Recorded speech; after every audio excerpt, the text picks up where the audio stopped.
You don't know me, and for that, you should be grateful. My name is Caleb, though it wasn't always. For nearly 20 years, I've been running from that name and the place it's tied to. A soggy, perpetually gray corner of Washington State I've renamed Port Fathom in these pages. I've built a new life, a new identity, a fortress of normalcy around the crater that summer left in my soul. I told myself the memories were just that. Ghosts of a boy's overactive imagination, magnified by time and trauma. I almost believed it. But ghosts have a way of finding you. 2 weeks ago, I got a call in the middle of the night. A number I didn't recognize from an area code I hadn't seen in 2 decades. I almost didn't answer. God, I wish I hadn't. The voice on the other end was hoarse, ragged, a sound like dry leaves skittering across pavement. It was Finn. He said only 4 words before the line went dead. 4 words that dismantled my carefully constructed reality brick by brick. It's out again, Caleb. I haven't slept since. Every creak of the floorboards in my sterile Arizona apartment sounds like a snapping twig in a damp forest. The low hum of the air conditioner morphs into a guttural growl just at the edge of hearing. The thing I buried deep inside me, the thing I tried to kill with distance and denial, is stirring. It remembers me. And after all this time, I find that I remember it too. Every single horrifying detail. So I'm writing this down. Not for a publisher, not for fame, but for you. For anyone who will listen. I need to pull it out of my head, to lay the events out in the stark, unforgiving light of day. I need an anchor in reality, a witness to my testimony, even if you're just a stranger reading these words. I have to go back to the beginning, to the summer of 1995, and live it all over again. I need to understand what we woke up, and I need to figure out how to put it back to sleep before it finds me. I've changed the names in the towns, as I said. This isn't an invitation, it's a warning. Do not go looking for Port Fathom. Do not go looking for the Fathom Wood. Some places are meant to be forgotten, and some truths are better left buried. If you are a person who scoffs at such warnings, who seeks out the dark corners of the world for a thrill, then this story is especially for you. Stop reading now. Because some things, once they know you're looking, will start looking back. The world ended in a U-Haul truck. That's how it felt anyway, leaving the crisp, sun-bleached expanse of Denver for the perpetual twilight of Port Fathom, Washington. My parents, both engineers, had landed a lucrative contract with a logging company on the Olympic Peninsula. The irony was thick enough to taste. They were there to help manage the systematic takedown of the very thing that defined the region, the forest. For a 13-year-old boy whose world consisted of sun-drenched cul-de-sacs and clear blue skies, arriving in Port Fathom was like being submerged. The town was a sliver of civilization wedged between the jagged, slate-gray peaks of the Olympic Mountains and the churning, steel-colored expanse of the Pacific. It wasn't just rainy, it was saturated. A constant fine mist hung in the air, clinging to your clothes, your hair, the very marrow of your bones. The air smelled of 3 things: the sharp brine of the ocean, the rich, loamy decay of the forest floor, and the damp, almost fungal scent of the houses themselves. Our new home, a 2-story clapboard affair, had a permanent sheen of moisture on its windows, as if it were constantly sweating. But the town was just a prelude. The real master of this place was the forest. It wasn't the friendly, park-like woods I knew from Colorado. This was a temperate rainforest, a different beast entirely. It pressed in on Port Fathom from 3 sides, a colossal green wall that swallowed light and sound. The trees were giants, titans from another age. Sitka spruces and Douglas firs soared hundreds of feet into the air, their trunks so wide it would take 3 of me to encircle one. Their bark was caked in a thick, verdant layer of moss that hung down in shaggy tendrils, like the beards of sleeping giants. Below them, the undergrowth was a chaotic jungle of sword ferns and salal bushes, so dense that the forest floor was plunged into a gloomy submarine green light, even at midday. It felt ancient, alien, and utterly indifferent to the small town cowering in its shadow. My first few weeks were a blur of soggy boredom. My Super Nintendo was my only solace. It was during a particularly desperate attempt to find a new game at the town's only general store that I met Finn. I saw him first, a skinny kid, a year younger than me, with a shock of reddish hair and a nose that was perpetually red from sniffling. 2 older local boys, thick-necked kids who looked like they'd been held back a year or 3, had him cornered by the slushy machine. They were taunting him about his allergies, knocking a comic book out of his hand. I don't know what came over me.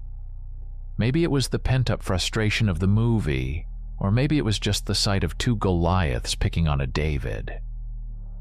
I walked over, my heart hammering a nervous rhythm against my ribs. "Hey," I said, my voice cracking slightly. "Leave him alone." They turned to me, twin expressions of bored contempt on their faces. The bigger one, a lunk named Travis, sneered. "What's it to you, new kid?" "He's my cousin," I lied, the word feeling foreign and stupid on my tongue. "From Denver." They looked me up and down, then at each other. And for some reason, they lost interest. Maybe I wasn't worth the effort. They shoved past me, knocking over a rack of potato chips, and swaggered out of the store. I helped the kid pick up his comic. It was an issue of the X-Files. "I'm Caleb," I said. "Finn," he mumbled, wiping his nose on his sleeve. He introduced himself as Finn O'Connell. "Thanks, you didn't have to do that." "They were jerks," I said. That was it. That was the start. We discovered a mutual obsession with video games. He was a Sega Genesis loyalist, I was a Nintendo kid, a classic rivalry. We spent afternoons in his cluttered room, the air thick with the smell of dust, a nightmare for his allergies, and the electronic chimes of Sonic the Hedgehog and The Legend of Zelda. He was a local, born and bred, and he carried the town's stories in him like a second language. He was hesitant to share them at first, dismissing them as dumb stuff old-timers talk about. But I was a city kid, starved for mystery, and his world, this gloomy, secret-filled town, was the most exciting thing I had ever known. I just didn't realize that some secrets are kept for a reason. The novelty of a link to the past eventually wore off, and the 4 damp walls of my room started to feel like a prison. The internet was still a distant, screeching dial-up dream for most people, and my friends in Denver were 1,000 miles and a lifetime away. The forest, that monstrous, ever-present wall of green, began to call to me. It was the only thing here that felt big enough to get lost in, the only adventure on offer. "Show me the woods," I said to Finn one overcast afternoon. "The real woods, not just the edge of it." Finn sniffled, his eyes darting towards the window where the tops of the firs clawed at the gray sky. "I don't know, Caleb. It's big, easy to get turned around." "You're the local," I pressed. "You must know all the cool spots." My persistence, fueled by a powerful mix of boredom and the burgeoning recklessness of a 13-year-old, eventually wore him down. Our first forays were cautious. We stuck to the informal trails near the edge of town, the paths worn by generations of kids before us. Finn, it turned out, was a fantastic guide. He had a name for everything. There was Bouncing Rock, a broad, flat-topped boulder jutting out from a hillside. Below it, A thick, springy mattress of salal bushes and ferns could cushion a 10-foot drop, a natural trampoline that we tested with whoops of exhilaration. Further in, he showed me the labyrinth of the fallen giants, a massive pile-up of ancient Douglas firs, toppled by some long-forgotten storm.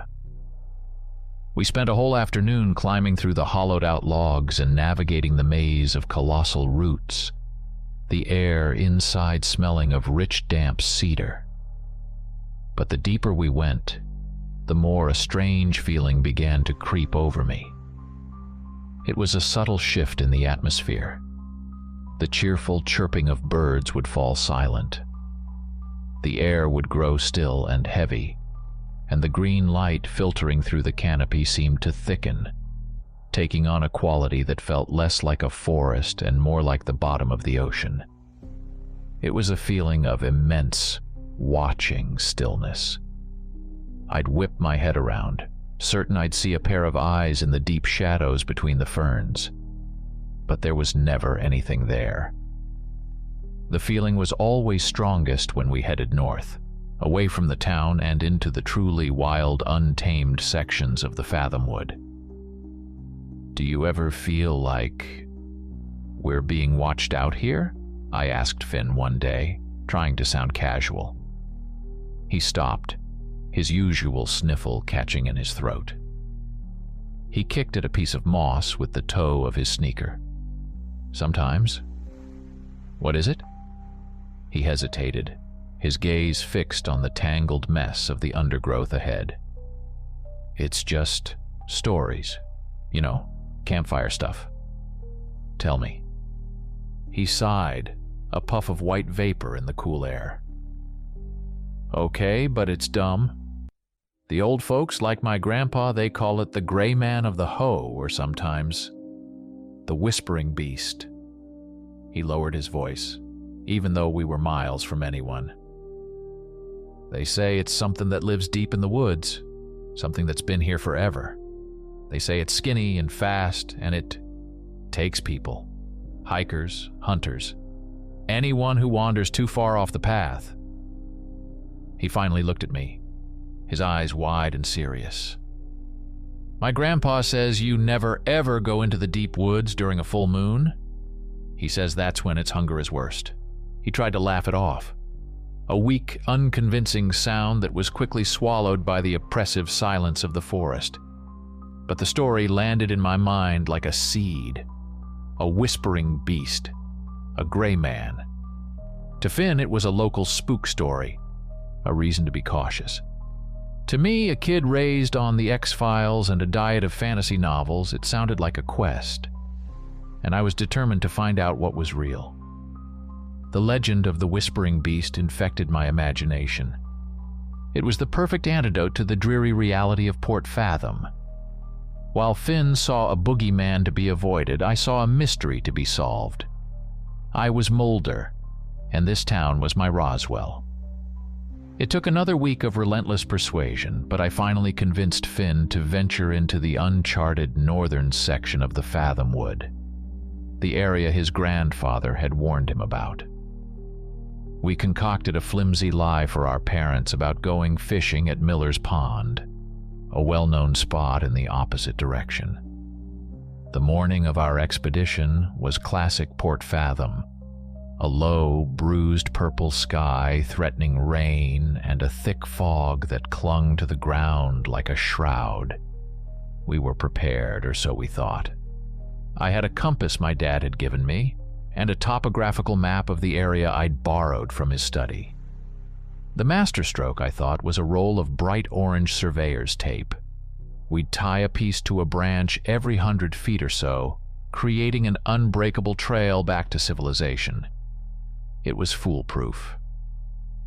We started at the edge of the labyrinth of the fallen giants, our last known landmark, and pushed north. Within minutes, the forest changed. The trees grew larger, the canopy thicker, blocking out what little light the overcast sky offered. The silence was profound, broken only by the drip of water from the ferns and the squelch of our sneakers in the mud. We dutifully marked our trail, The flashes of orange a comforting artificial presence in the overwhelming green and brown. After an hour of hiking, we found it. At the base of an immense western red cedar, a tree so ancient its bark was gnarled and folded like an elephant's hide, a trail began. It wasn't a deer path or a natural game trail. This was deliberate. The ferns and undergrowth had been pushed aside, not trampled down, creating a narrow but distinct corridor leading deeper into the woods. It was both an invitation and a warning. "We shouldn't," Finn whispered, his voice tight with anxiety. He sniffled, a sharp, nervous sound. "We have the tape," I said, my own heart thumping with a mixture of fear and exhilaration. "We can't get lost. Come on." The base of the giant cedar was a fortress of exposed roots. Tucked among them was a dark, gaping hole, a hollow in the trunk, big enough for a man to crawl into. It looked less like a part of the tree and more like a mouth to a cave. A strange, animalistic curiosity pulled me closer. As I peered at the entrance, I saw them. Deep, parallel gouges dug into the thick bark around the opening. They weren't from a bear. They were too thin, too sharp. They looked like something with enormous, knife-like claws had been scraping at the wood, sharpening them. Then the smell hit me. It billowed out from the darkness of the hollow, a foul, complex stench that made my stomach clench. It was a layered odor. The base note was the gamey, oily smell of wet, unwashed wool. Over that was the sharp, coppery tang of old, dried blood. And woven through it all was a heavy, musky, distinctly predatory scent. It was the smell of a lair, of a thing that was purely and terrifyingly carnivorous. "Caleb, let's go," Finn pleaded, grabbing my arm. He'd smelled it too. His face was pale, his freckles standing out like flecks of rust. For the first time, a genuine sliver of fear pierced my adventurous bravado. This wasn't a campfire story anymore. That smell was real. The claw marks were real. Something lived here. And we were standing at its front door. I let Finn pull me away from the hollow cedar, but the image of the claw marks and the memory of that sickening smell were burned into my mind.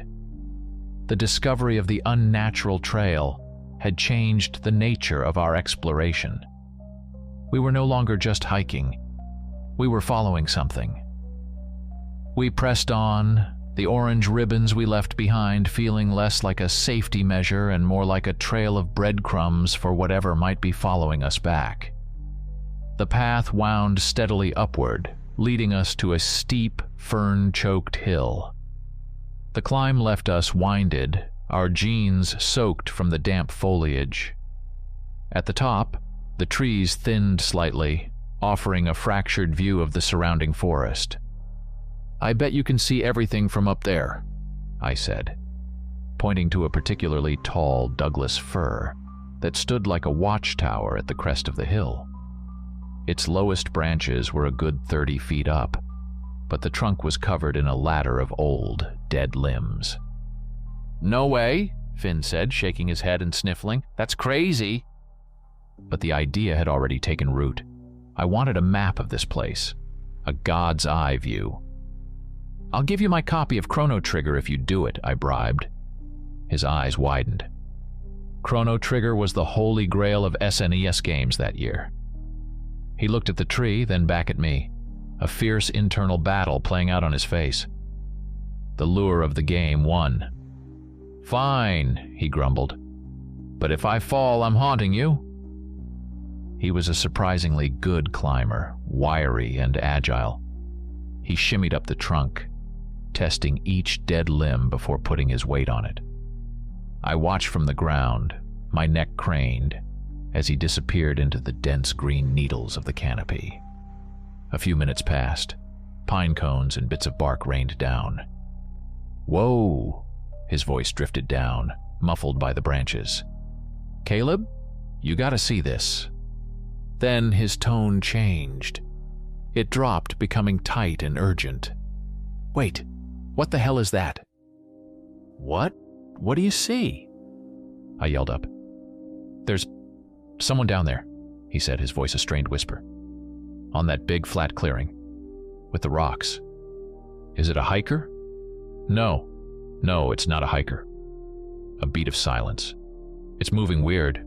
It's tall, super tall and skinny, like a stick figure. And it's jerking, like a puppet or something. It's not walking right." The excitement in my chest turned cold. "Let me see." I started scrambling up the tree, my fingers digging into the rough bark. It was harder than it looked. I was halfway up when Finn let out a choked gasp. "It saw me," he whispered, his voice trembling. "I swear to God, it looked right at me. It's gone. It just vanished into the trees." By the time I hauled myself up to the branch where he was perched, my heart pounding from exertion and fear, the clearing below was empty. It was an odd, unnatural-looking meadow, pockmarked with large gray stones that seemed almost deliberately arranged in a wide, broken circle. But there was no sign of movement. Nothing. "I swear, Caleb, it was right there," Finn insisted, his face ashen. He was shaking. It was pale, and it just looked wrong. I scanned the sea of green but saw nothing. A part of me was disappointed, another, larger part was deeply relieved. As my eyes roamed, however, they caught something else. About a half-mile to the west, nestled in a dip between two hills, was a glint of silver. It was a small body of water, perfectly still and hidden from view from the ground. A tarn, a small mountain lake, completely absent from my father's map. "Look," I said, pointing. "A lake." Seeing it seemed to steady us both, giving us a new, tangible goal. It was a landmark, something real to focus on, besides Finn's terrifying vision. "We should check it out on the way back," I suggested, my adventurer's spirit overriding the fear that had just taken root. "It looks clear." We christened it Mirror Lake. It sounded peaceful, idyllic. We had no idea we had just named the place where our childhoods would end.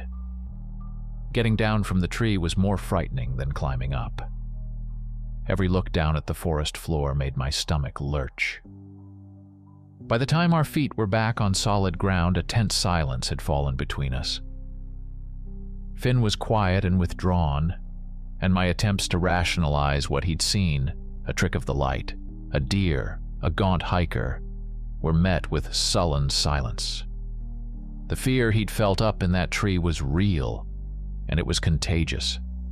We found Mirror Lake easily enough. It was even stranger up close. It wasn't a cheerful, welcoming place. The water was unnaturally dark and still, reflecting the oppressive gray sky with a perfect glassy sheen. It was eerily quiet. No birds sang, no insects buzzed. The shoreline wasn't sand or dirt, but a collection of smooth, dark stones. As we walked the perimeter, I noticed they were arranged in faint spiraling patterns, the designs mostly lost to time and the encroaching forest. It felt like an abandoned church.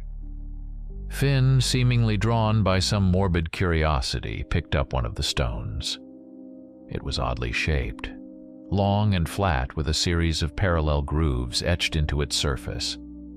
It looked almost like a fossilized claw. He turned it over in his hand, his brow furrowed before stuffing it into his jeans pocket. I stood at the water's edge, peering across to the far bank. For a split second, through a gap in the dense wall of ferns, I saw it. A pale, oblong shape, like a human face, but distorted and elongated. Two dark patches that could have been eyes. It was there for a heartbeat, a single terrifying image, and then I blinked and it was gone, replaced by the deep green shadows of the leaves. "Did you see that?" I whispered. See what? Finn asked, not looking up. Nothing, I said quickly. Just thought I saw something. The hike, the climb, and the creeping dread had exhausted us. We sat down on a mossy log, our backs to the silent lake, and ate the squashed sandwiches we'd packed. The silence and the sheer weight of the woods pressed down on us. My eyelids felt heavy. I remember leaning my head back against the log, just for a second. We were woken not by a sound, but by a feeling. It was a wave of pure primal terror that washed over us, cold and sharp, raising the hair on our arms.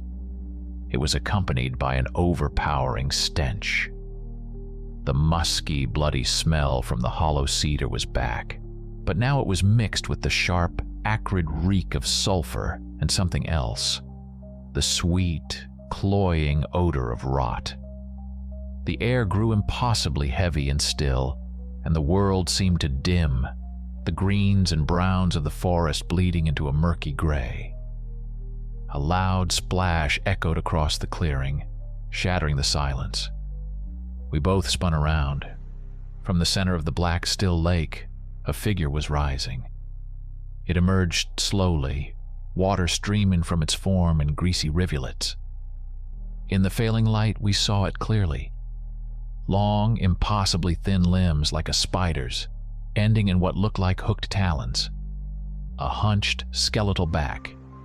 A disproportionately large head on a thin neck, with a long, canine snout. Its skin was pale and hairless in patches, but matted in others with sparse, dark fur. It was a grotesque parody of a wolf, something emaciated, diseased, and fundamentally wrong. It turned its head towards us, and from its throat came a sound that will haunt my nightmares until the day I die. It wasn't a howl. It was a low, gurgling, liquid growl that climbed into a high-pitched, agonizing whine, the sound of something in eternal pain and ravenous hunger. For a moment we were frozen, paralyzed by the sheer impossibility of what we were seeing. It was Finn who broke the spell. He let out a strangled cry and grabbed my shirt, yanking me backwards. "Run!" We crashed into the forest, terror lending our legs a speed we didn't know we possessed. Branches whipped at our faces, thorns tore at our clothes. We didn't dare look back, but we could hear it behind us, the heavy, rhythmic splashing as it gained the shore, followed by the terrifyingly fast snapping of branches as it gave chase. "The tape!" I gasped, my lungs burning. "Find the orange tape!" We scrambled through the undergrowth, our eyes searching desperately for the bright flashes of our trail. We found the first one, then the second. But then, nothing. We ran for another 50 feet, then 100. The next marker was gone, and the one after that. We stumbled to a halt, panting, and looked around in a circle of panicked confusion. Someone, something, had been behind us all along. It had been methodically tearing down our path home, not just hunting us, but playing with us, savoring our fear, ensuring we were well and truly lost in its domain. The weeks following our escape from Mirror Lake were a fever dream of fear and silence. We made it out of the woods by sheer dumb luck, stumbling onto a familiar creek and following it downstream until we hit the outskirts of Port Fathom long after dark. We were scratched, muddy, and terrified into a pact of silence. How could we possibly explain what we had seen? Who would believe us? Shortly after, Finn's family left for their annual 2-week trip to visit relatives in Oregon. I was left alone with the secret, a gnawing, pulsating thing that festered in the quiet of my room. The forest no longer called to me. It loomed. I couldn't look at the tree line without feeling a cold dread, without seeing a pale, distorted face in the shadows. But the fear was matched by a desperate need to understand. What was that thing? The whispering beast? The gray man? These were just names. I needed facts. I needed proof that I wasn't going crazy. My quest, born of a thirst for adventure, had become a desperate search for validation. There was only one place in a town like Port Fathom to find information: the public library. The Port Fathom Library wasn't a modern, sterile building. It was an old Victorian mansion, a relic from the town's founding, bequeathed by a long-dead timber baron. It stood on a hill overlooking the town, a Gothic silhouette of turrets and gables against the slate-gray sky.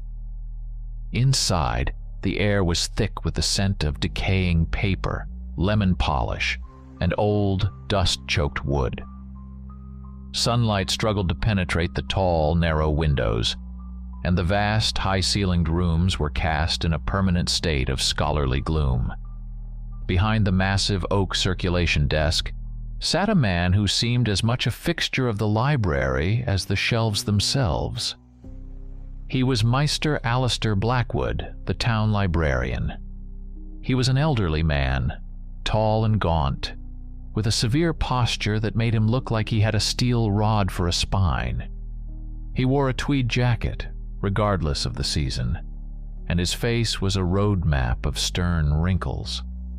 But it was his eyes that held you. They were a pale, piercing gray, sharp and intelligent, and they missed nothing. I approached the desk, my heart thumping a nervous rhythm. "Excuse me, sir?" He looked up from a leather-bound book, his gaze cool and appraising. "Yes? I'm doing a school project," I lied, my voice sounding thin in the cavernous room. "On local history and, local folklore. Stories about the woods." The change in his expression was subtle but immediate. The professional neutrality hardened into something guarded, almost hostile. His thin lips pressed into a firm line. "Port Fathom has history, young man. Logging, fishing, facts. It does not have folklore." "But what about old stories?" I pressed, feeling my courage waver. "About people getting lost in the Fathomwood, or strange sightings?" Meister Blackwood placed a long, bony finger on his closed book. "The forest is a dangerous place. People who are careless or foolish meet with accidents. That is not folklore. That is tragedy." He stared at me for a long moment, and I felt like he was reading every thought in my head. "The town archives are in the basement. You may consult the public records, town meeting minutes, old newspapers. Stay out of the restricted sections. Some doors are closed for a reason. Am I understood?" "Yes, sir," I squeaked. His tone was not that of a librarian enforcing a rule. It was a clear, unambiguous warning. And as I turned and headed for the heavy oak door that led to the basement stairs, I felt his sharp, intelligent eyes following me. And I knew, with a certainty that chilled me to the bone, that he knew I was lying. The basement of the library was a different world. The cool, book-scented air of the main floor gave way to a stuffy, oppressive heat radiating from an ancient, groaning boiler that sat in a caged-off corner like a captured iron beast. The space was a true labyrinth of floor-to-ceiling metal shelves, packed so tightly together that the aisles were narrow canyons of shadow. The only light came from bare bulbs hanging on long cords, casting a weak yellow glare that seemed to be absorbed by the sheer volume of paper and dust. The air smelled of slow decay, hot metal, and time itself. I found the section labeled Municipal Archives and began my search. I spent over an hour sifting through brittle, yellowed copies of the Port Fathom Chronicle, looking for any mention of strange disappearances or animal attacks. The records were frustratingly mundane. Logging accidents, fishing boats lost in storms, the occasional hiker succumbing to the elements. There was nothing that matched the monstrous thing from Mirror Lake. It was a dead end. Defeated, I was about to leave when I saw it. At the back of the basement, half hidden behind a towering stack of bound newspapers, was a heavy, iron-banded door. It had no label, just a tarnished brass handle and a formidable-looking lock. Some doors are closed for a reason. Blackwood's words echoed in my head. This had to be it. My heart hammered against my ribs. This was stupid. This was trespassing. But the memory of that creature's pained, hungry whine pushed me forward. The lock was old and stiff, but after a few frantic moments of jiggling and pulling, it clicked open with a sound that seemed deafeningly loud in the basement's silence. The room beyond was a private, dust-choked archive. It wasn't town history. These were personal effects. Wooden chests, leather-bound ledgers, and boxes of tintype photographs. My eyes fell on a stack of journals on a small desk. The top one was bound in dark, cracked leather. The gold-leaf title on the spine was faded but legible. The Blackwood lineage, a record of our burden. My blood ran cold. This wasn't just a restricted room. It was his room. The family secret. With trembling hands, I opened the journal. The script was an elegant, spidery cursive dating back to the late 1800s. I didn't read it all, just scanned for keywords. The words leaped off the page. The curse, the hunger, the moon's madness, lycanthropy. It wasn't a local legend. It was a hereditary affliction, a darkness they had brought with them from the old world, a curse that passed down through the Blackwood family line. The creature in the woods wasn't just a monster. It was a person. I knew I couldn't take the diary. I had to get proof. My eyes darted around the basement and spotted a big, clunky Xerox machine near the stairs. I carefully carried the diary out of the room, my hands shaking so badly I almost dropped it. I placed a page detailing a transformation during a blood moon onto the glass, the words blurring before my eyes.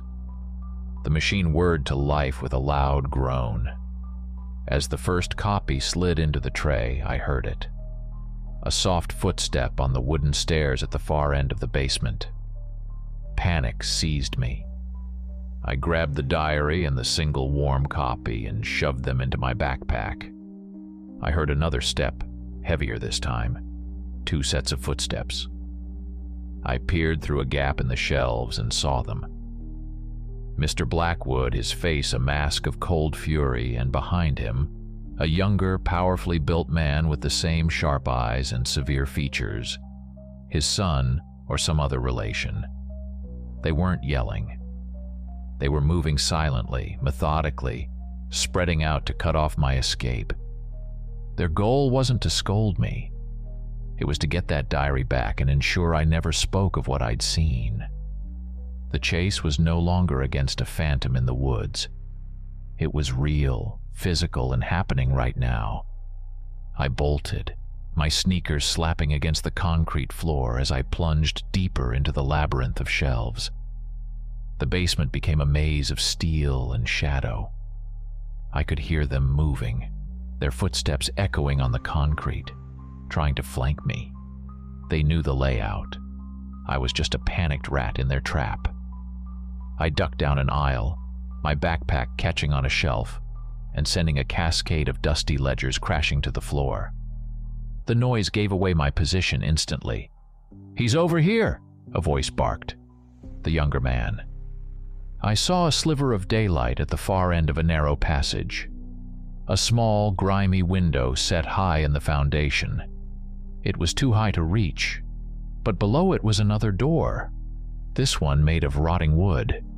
It looked like an old service exit. I threw my shoulder against it. It didn't budge. I heard them closing in, their footsteps quickening. I slammed against the door again, desperation giving me strength. A rotten plank splintered. I squeezed my head and shoulders through the opening, scraping my skin raw on the splintered wood.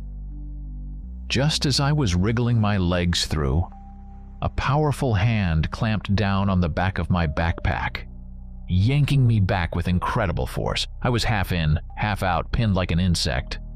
I twisted around, kicking wildly. My eyes landed on a loose piece of brick on the dirt floor just outside the door. My fingers scrabbled for it, closing around its rough, gritty surface.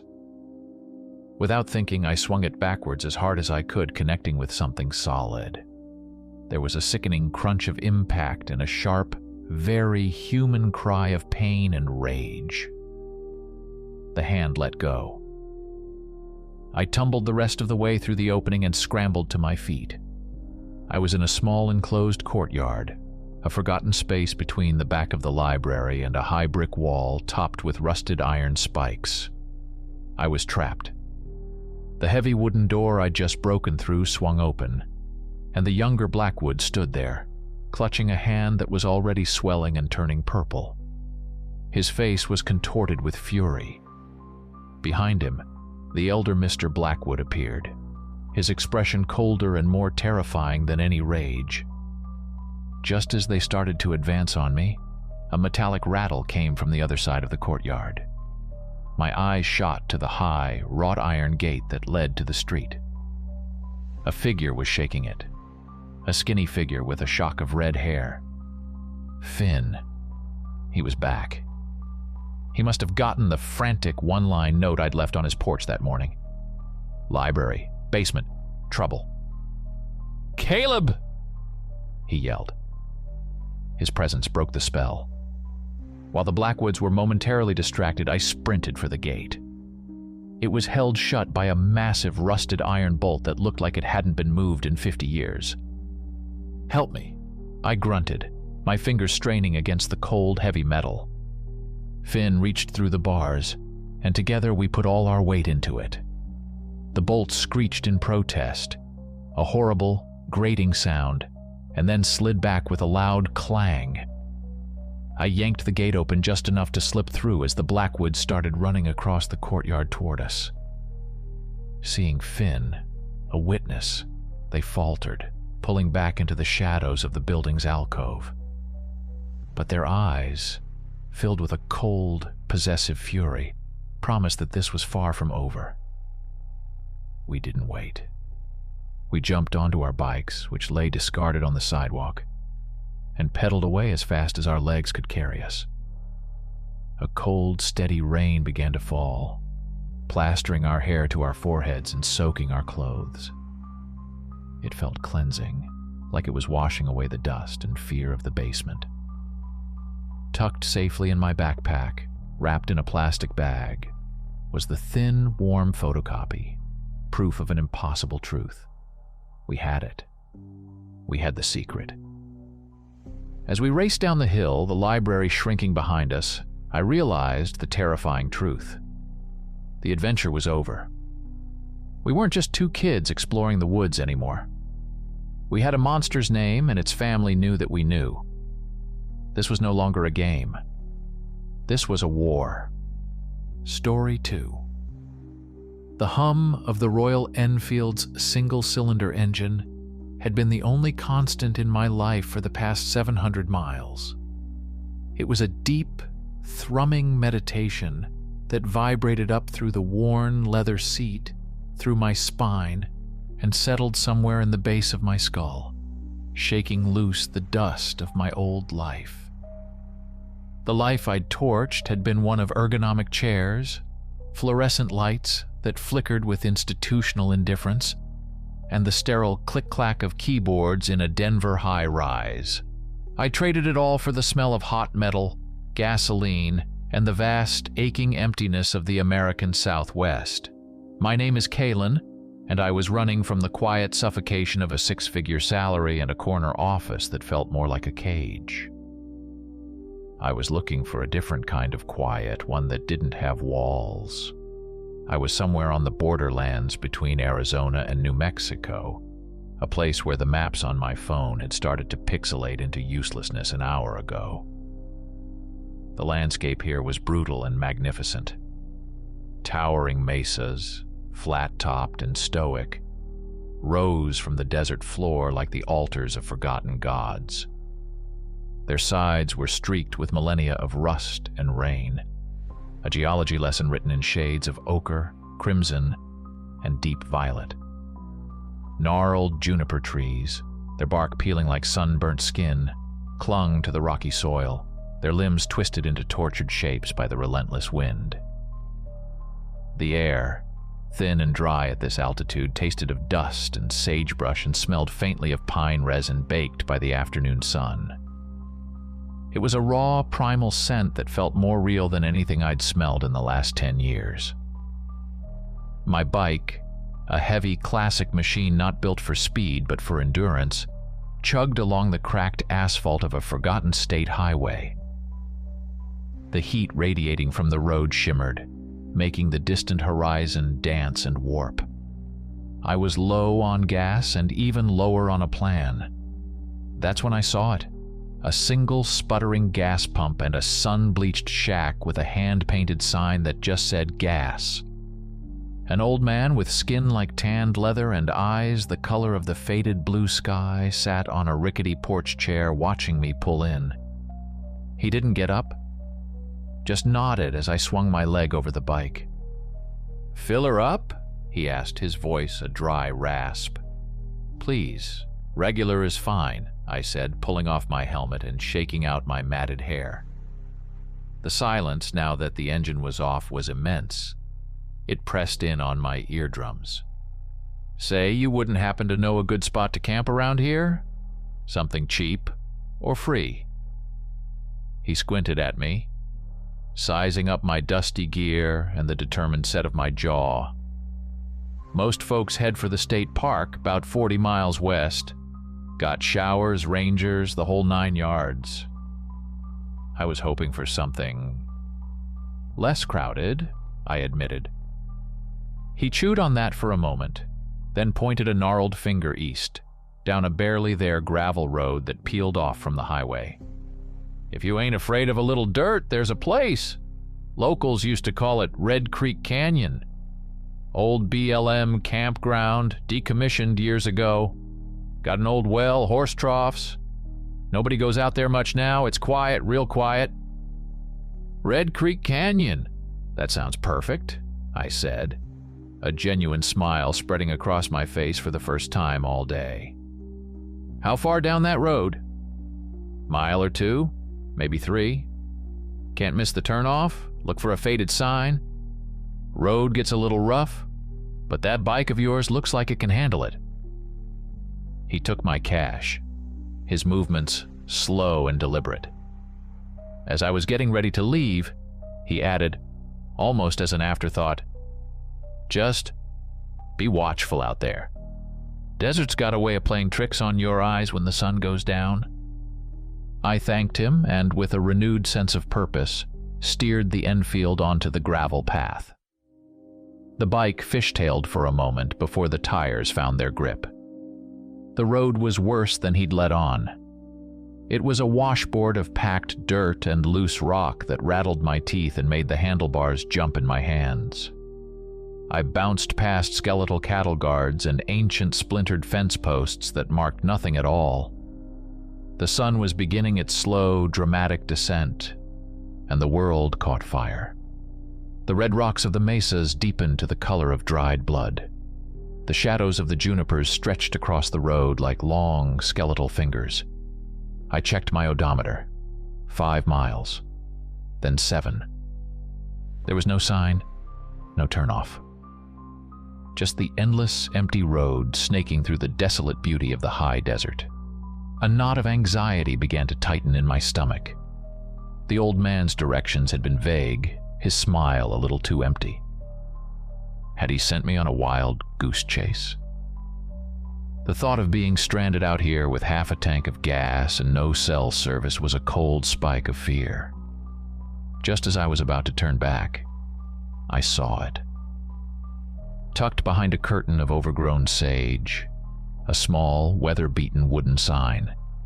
Its letters almost completely eroded away. I spotted a weather-beaten wooden sign whose faded paint still hinted at the words, Red Creek Canyon.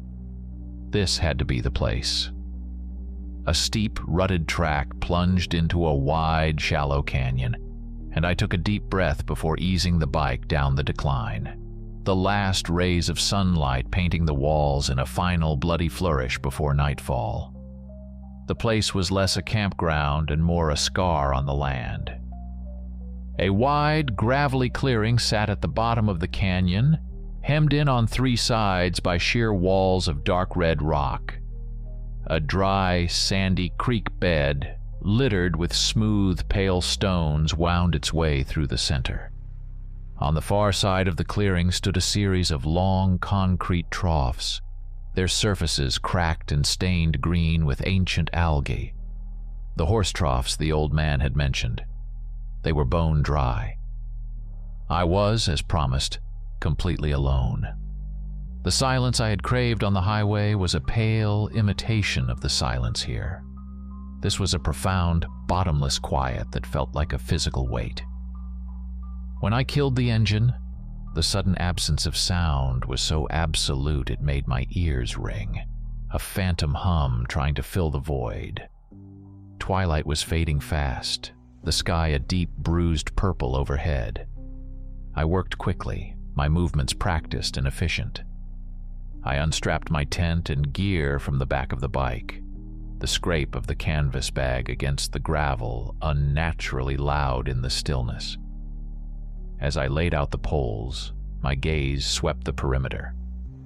The rock walls were pocked with dark crevices and shadowed ledges, places where the night seemed to gather first.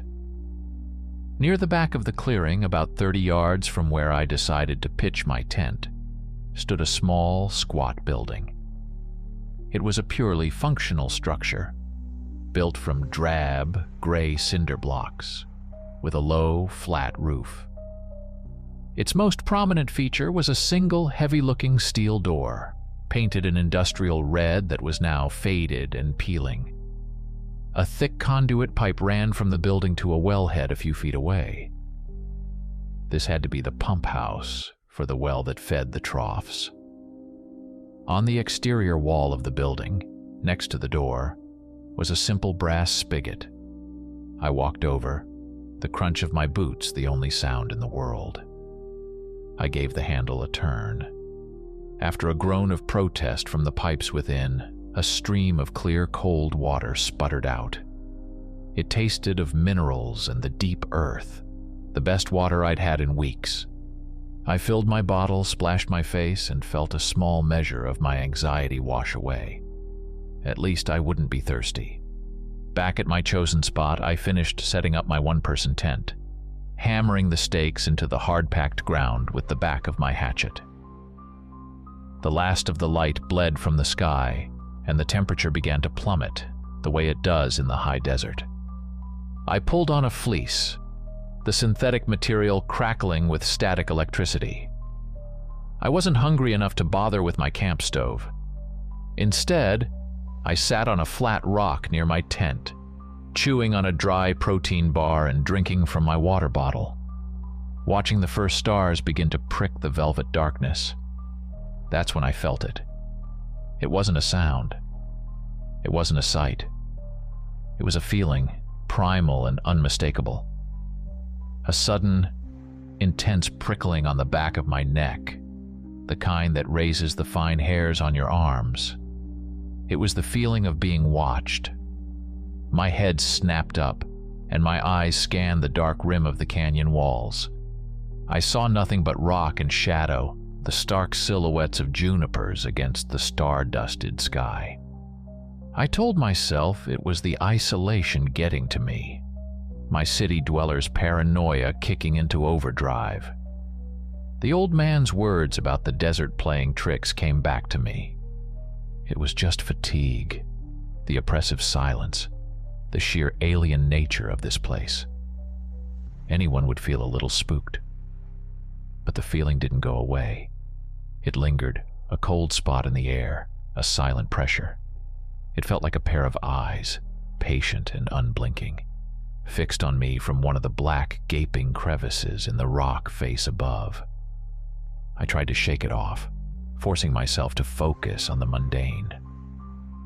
I cleaned up my wrapper, stowed my gear inside the tent, and prepared to turn in for the night.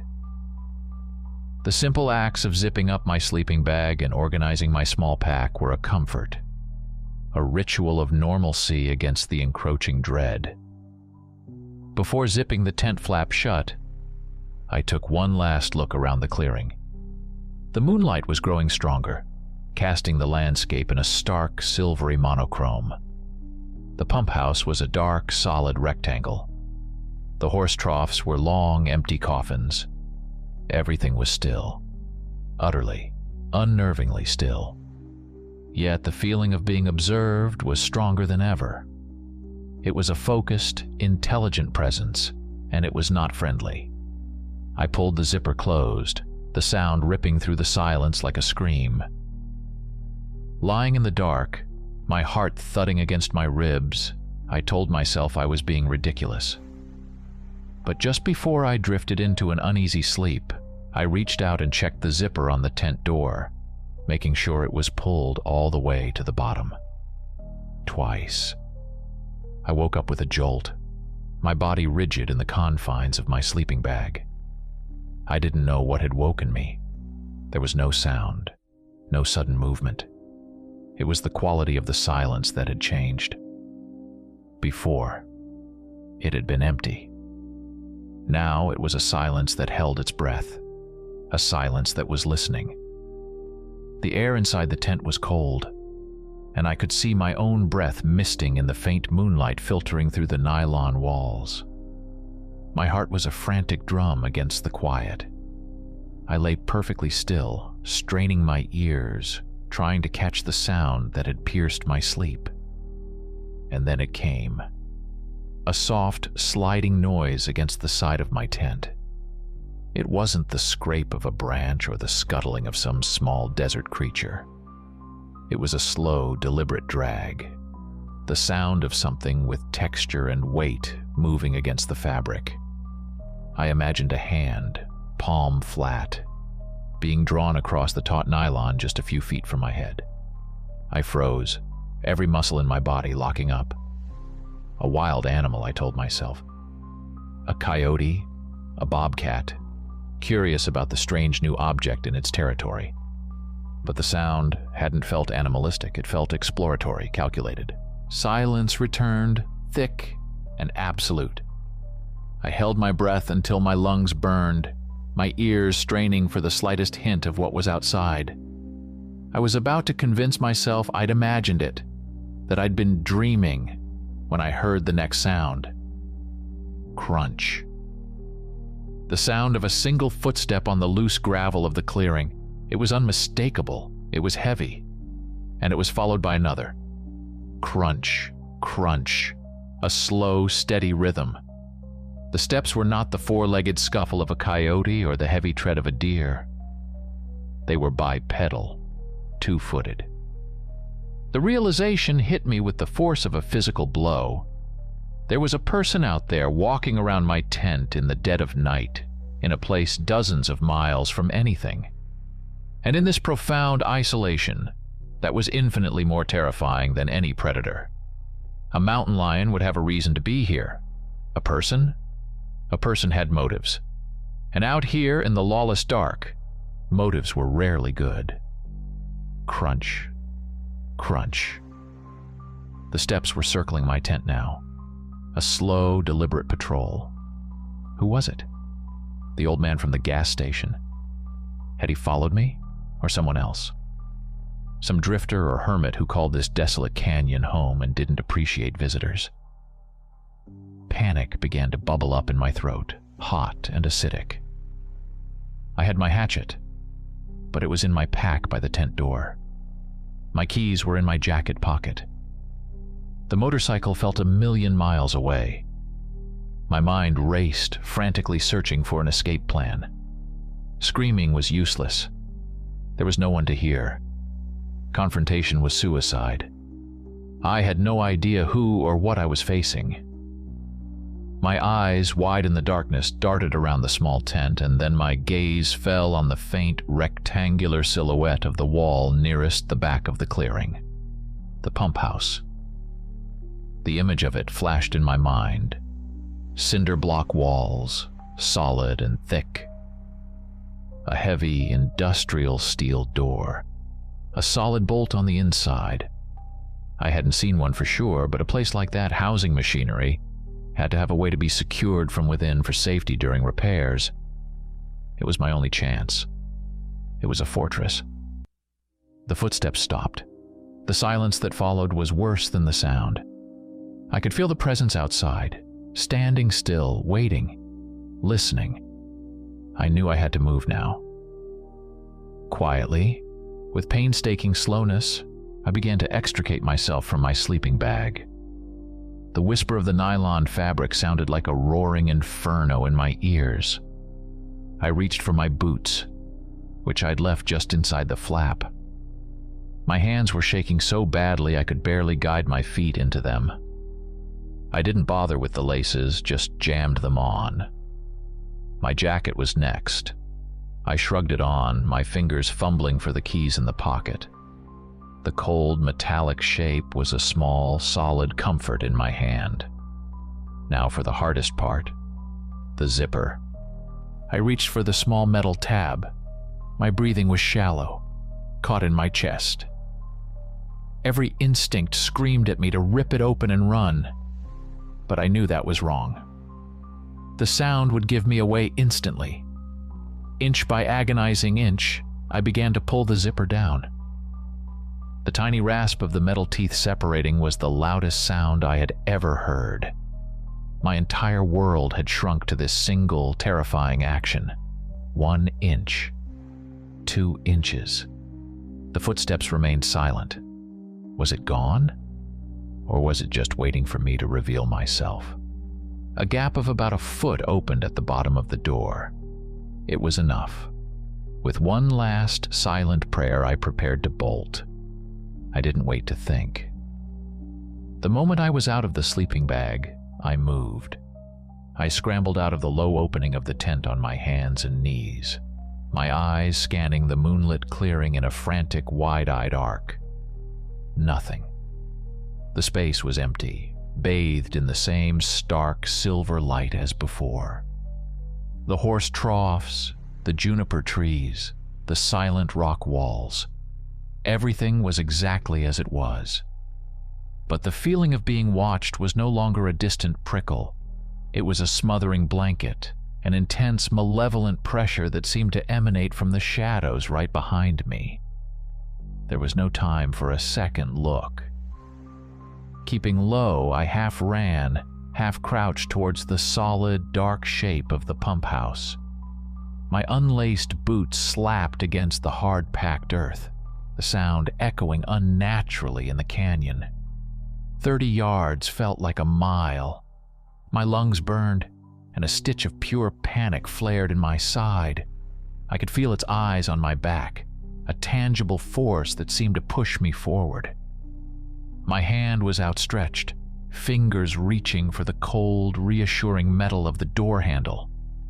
Just as my fingertips brushed against the peeling red paint, a sound exploded behind me. A sharp, violent crack of a footstep on gravel, impossibly close. It wasn't walking anymore. It was coming for me. Adrenaline dumped into my system like a bucket of ice water. I didn't look back. I yanked the heavy door open. It swung inward with a low groan, and threw myself inside, stumbling onto the cool concrete floor. I spun around and heaved the massive steel door shut. It closed with a deafening boom that echoed off the canyon walls, followed instantly by a heavy, fleshy thud as something slammed into it from the other side. My hand scrabbled against the interior of the door, searching for a lock. My fingers found it. A thick steel slide bolt, the kind you see on industrial freezers. As I wrapped my hand around the handle to shove it home, the door was yanked violently from the other side. The force was immense, rattling the entire frame and nearly tearing the handle from my grasp. It had fingers. It had a mind. It was trying to get in. A raw, terrified sob escaped my lips as I threw my entire body weight against the bolt. With a final, desperate shove, it slid into place with a loud, final clang. Silence. I slumped against the door, my body trembling uncontrollably, my breath coming in ragged, painful gasps. The air inside the pump house was thick with the smell of ozone, damp concrete, and old machine oil. In the center of the small room stood a large, humming electric pump, the source of the low vibration I could feel through the soles of my boots. The only light came from two narrow, grated ventilation slits high up on the wall near the ceiling. They cast thin bars of moonlight across the dusty floor. I listened, my ear pressed against the cold steel of the door. Nothing. Then I heard it, coming from just outside. A sound of heavy, labored breathing. A wet, guttural rasp that was too deep, too rough to be human. Fear and adrenaline are a toxic cocktail that makes you do stupid things. I don't know why I did it. Maybe I needed to know it was real, to give a name to the terror. I whispered, my voice barely a crackle of static. "Hello?" The raspy breathing stopped. The silence stretched for a few heartbeats. And then a voice came back, filtering through the vent slit. "Hello?" It was a woman's voice, my voice. But it was wrong.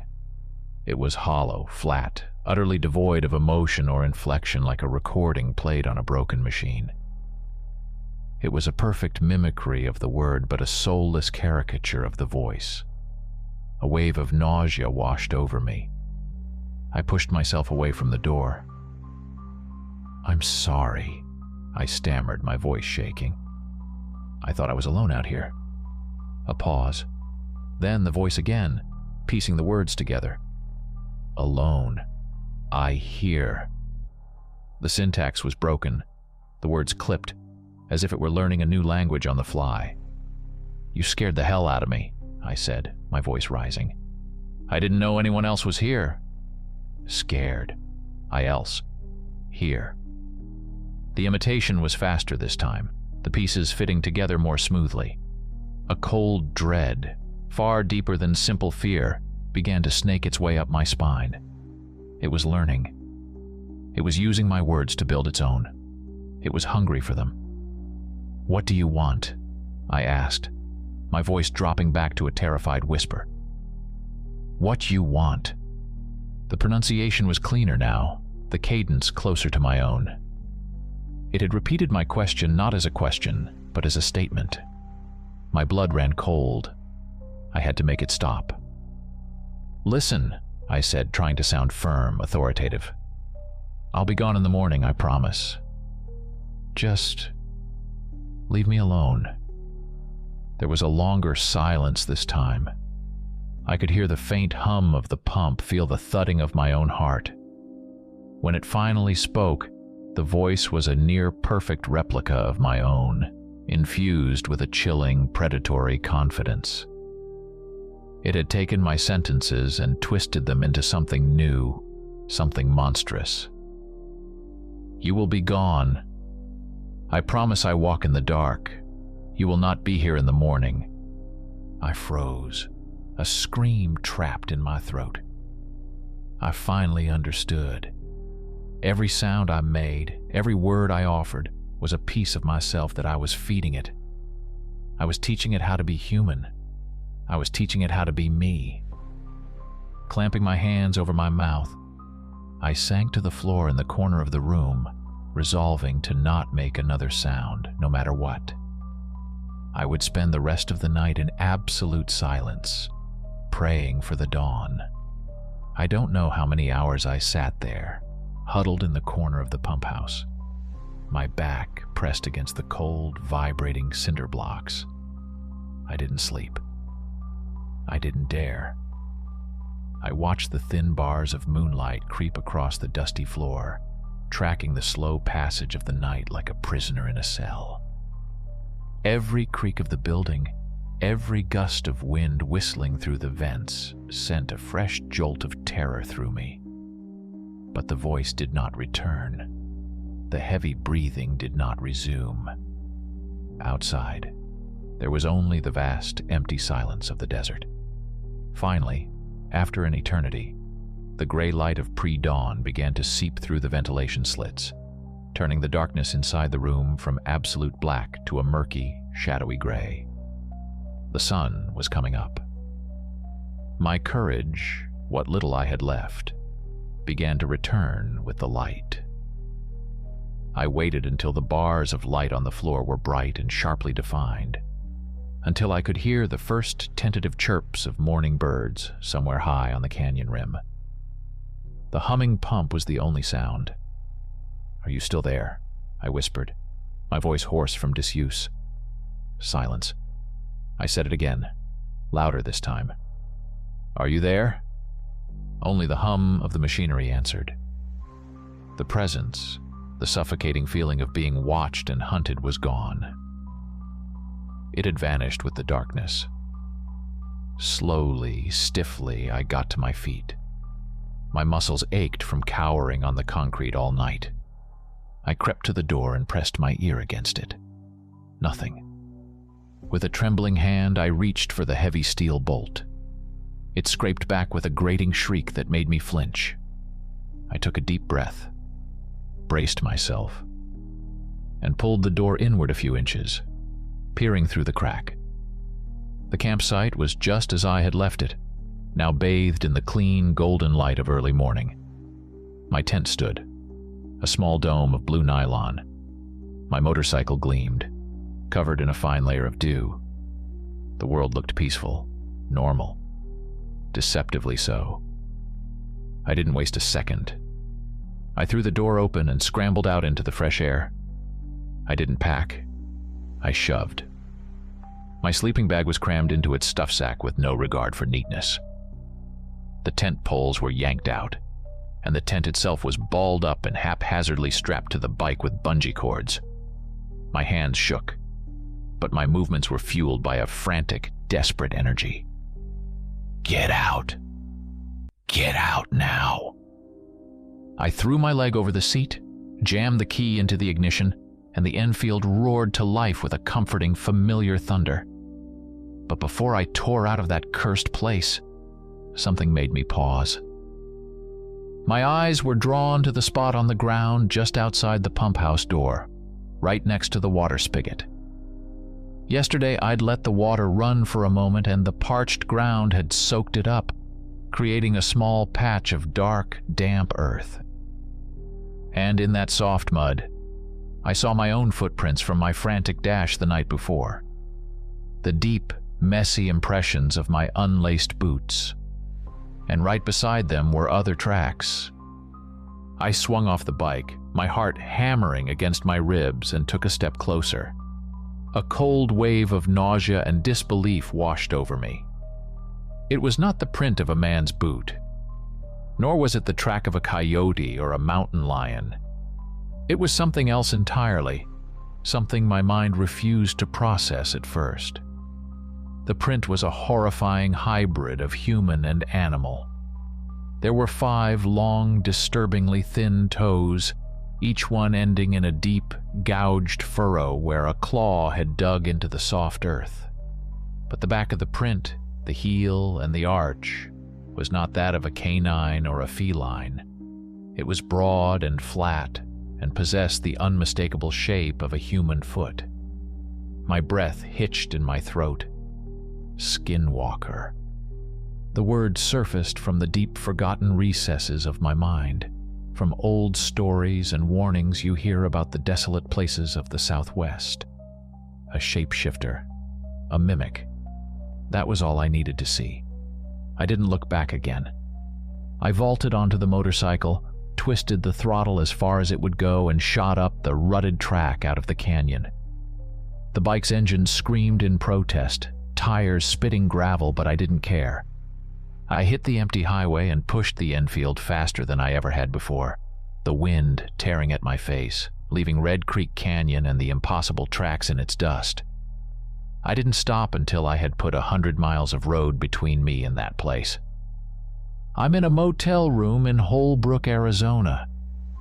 The kind of place with a flickering neon sign, questionable bedspreads, and a television bolted to the dresser. I've had the TV on since I checked in, the volume turned up loud, letting the inane chatter of a game show wash over me. It's a pathetic shield against the silence, but it's all I have. I am safe. I am surrounded by people, by cars, by the mundane sounds of civilization. But the terror hasn't left me. It's a cold, hard stone in the pit of my stomach. All afternoon I kept replaying the conversation from the pump house, trying to make sense of the impossible. And as I sat on the edge of the lumpy bed, listening to the canned laughter from the television, a final, horrifying piece of the puzzle clicked into place. It wasn't just the words the creature had mimicked. It was something far more subtle, far more personal. I thought about the way it had spoken that last, chilling sentence, and I finally realized what had been so deeply, uniquely terrifying about it. When I get nervous, or when I'm trying to be firm, my voice develops a slight, almost imperceptible rasp. When I finish a sentence with a declarative statement, I have a habit of stretching the last vowel sound just a little too long. I promise. Leave me alone. The creature hadn't just repeated my words, it had copied my voice. Not just the pitch and tone, but the tiny, unique imperfections that make my voice mine. The slight rasp, the elongated vowel, all of it. It wasn't just learning how to speak, it was learning how to be me. The echo I heard in the wasteland wasn't just a mimic, it was a rehearsal. And now, somewhere out there in the vast, silent desert, under the cold light of the moon, an echo is wandering. And that echo has my voice.